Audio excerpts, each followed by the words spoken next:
Brought to you by Envy, the power of French perfume. Nice perfume.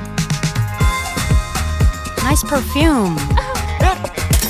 Envy, the power of French perfume. बड़ी खबर आपको बताते हैं, थोड़ी देर में दुबई में एशियन क्रिकेट काउंसिल की एजीएम की मीटिंग शुरू होने वाली है। ये बहुत महत्वपूर्ण बैठक है। पाकिस्तान क्रिकेट बोर्ड के चीफ और एसीसी के प्रेसिडेंट मोहसिन नकवी, जो कि इस ट्रॉफी को लेकर भागे हैं, एनुअल जनरल मीटिंग यानी कि इस एजीएम की मीटिंग को बुलाया गया उन्होंने, और सभी क्रिकेट बोर्ड्स को भी सूचना दी गई है। 24 जुलाई 2025 को जो एजीएम की बैठक हुई थी, उसमें बाकी बचे हुए एजेंडे पर यह बैठक बुलाई गई है। वैसे तो कहा गया है कि ये एजीएम जुलाई में हुई एजीएम के बचे हुए रह गए एजेंडे पर होनी है, लेकिन क्या इस मीटिंग में एशिया कप वाला मुद्दा सबसे ऊपर रहेगा? यह बहुत बड़ा सवाल है, क्योंकि मोहसिन नकवी, जो कि एशिया कप के फाइनल में ट्रॉफी लेकर मैदान से भाग गए, वो इस एजीएम की अध्यक्षता करने वाले हैं। बीसीसीआई ये कह चुका है कि वो मैदान से ट्रॉफी लेकर भागने वाले मोहसिन नकवी के खिलाफ मामला उठाएंगे। तो सवाल ये है कि क्या एसीसी में भारत की ओर से जो बोर्ड मेंबर्स हैं वो ट्रॉफी का मसला उठाएंगे? एसीसी के बोर्ड में भारत की ओर से Rajiv Shukla executive board member हैं और वो दुबई में ही हैं। और अब हम अपने संवाददाता के पास भी चलेंगे और एसीसी की इस मीटिंग में क्या होने वाला है, जो ट्रॉफी लेकर पाकिस्तान भागा है वो वापस कैसे आ सकती है। नितिन हमारे संवाददाता हमारे साथ है। नितिन, क्या इस पर बातचीत होगी? और पूरी दुनिया हंस रही है पाकिस्तान में, मोहसिन नकवी जीतनी पड़ती है ट्रॉफी पाकिस्तान ले जाने के लिए, वो जीते नहीं, आप ट्रॉफी लेकर चले गए।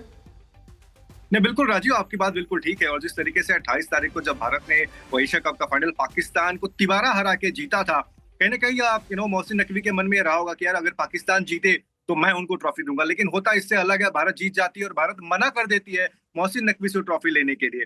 होता यह है कि 50 मिनट 1 घंटा इंतजार करते हैं मोहसिन नकवी, अपनी बेइज्जती वहां पर देखते हैं और फिर उनको लगता है कि अब ज्यादा बेइज्जती हो रही है तो इससे बेहतर है कि उतर जाए। उतरे तो सही, लेकिन ट्रॉफी भी साथ लेके गए। वो शायद भूल गए कि विजेता टीम जो है वो अभी भी वहीं पे खड़ी है, ट्रॉफी उनका हक है।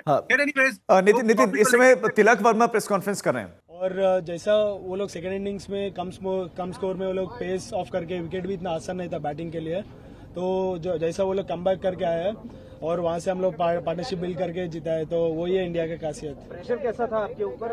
आखिरी ओवर तक आप टिके रहे, मैच जिताया आपने, 3 विकेट्स गिरने के बाद आप आए थे।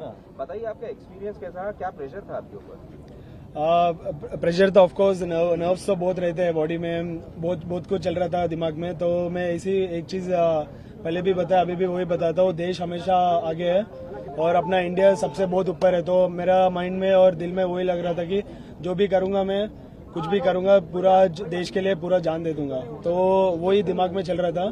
तो उस समय मेरे को क्या क्या जरूरत है, अगर मैं प्रेशर में आ गया तो देश को नीचे करूंगा, खुद को नहीं, देश को। और इतना 140 करोड़ लोग, सब लोगों को मैं नीचे कर रहा हूँ। तो वो सबको मैं लेकर जाने के लिए मेरे खुद को उस समय काम रहना, जो बेसिक्स बचपन से मैंने सीखा हूँ, मेरा जो कोचेस है बचपन से मेरे को ये आदत की है, तो मैं वो सब चीज काम रह के दिमाग में सोचा और एग्जीक्यूट किया। पाकिस्तान की आदत है कि हमेशा वो डिस्ट्रैक्ट करने की जब बात करते हैं तो भारत पाक के मैच में तो अक्सर देखा जाता है, लेकिन ये वाले में ऑपरेशन सिंदूर के बाद बहुत ही ज्यादा हाई वोल्टेज रहा, पहले के 2 मैचेस भी और अब तीसरे मैच में किस तरह की स्लेजिंग रही या फिर किस तरीके से प्रेशर आपके ऊपर बनाने की कोशिश की गई सेकेंड इनिंग्स में, तो खास कर ज्यादा था। जैसे पहले 3 विकेट भी हो गए थे, जल्दी हो गए थे, तो उसके बाद और थोड़ा हार्ड होने चालू हुआ। तो उस समय मैं ही बैटिंग में था, तो थोड़ा सा ऊपर ज्यादा मेरे ऊपर आए थे। तो जैसे मैंने बोला है कि अपन उस समय बात करके कुछ दूसरा शॉट मार के कुछ भी किया तो अपना देश को ही नीचे कर रहे। तो बस मेरे को हमेशा बोलता हूँ कि मेरे को मैचेस जिताना है, तो मैचेस जिताने के लिए बोलने के लिए आसान है, मगर उस समय क्या क्या जरूरत है ये सब चीज मैंने बोला है। काम रहना है, बेसिक्स को फॉलो करना है, ज्यादा जवाब नहीं देना है। तो मैच के बाद मैंने जो भी बोलना है अच्छे से बोला है, मगर मैच के बीच में नहीं बोला है। तो जो करने की कोशिश हमेशा पाकिस्तान करता है खिलाड़ियों को किसी न किसी तरह, तो क्या आपके साथ भी इस तरह का रवैया आता है या पाकिस्तानी खिलाड़ियों द्वारा? सॉरी, डिस्ट्रैक्ट करने की कोशिश जो है वो पाकिस्तानियों द्वारा की जाती है, तो क्या आपको भी इस बार इस मैच के वक्त, खासकर जब आप बैटिंग कर रहे थे, तो क्या उस वक्त में आपको किसी तरीके से डिस्ट्रैक्ट करने की कोशिश की गई थी उनके द्वारा? हाँ जी, मतलब हुआ था, बहुत कुछ हुआ था। मैं अभी वो कैमरे में नहीं बता सकता हूँ। वो चलते रहता है बैट्समैन और बॉलर के पीछे, और खासियत इंडिया पाकिस्तान मैच में तो बहुत चलता है। तो वो सब पार्ट ऑफ द गेम है, चलता है। मगर जैसा मैंने बोला है कि गेम के बीच में करने का थोड़ा बहुत होता है, वो बोल लिए हम लोग। मगर जो असली रिप्लाई होता है जब मैच जीत के बैट से ही जवाब सबसे अच्छा होता है। तो मेरे को वही करना था और वो करके मैंने उनको बताया।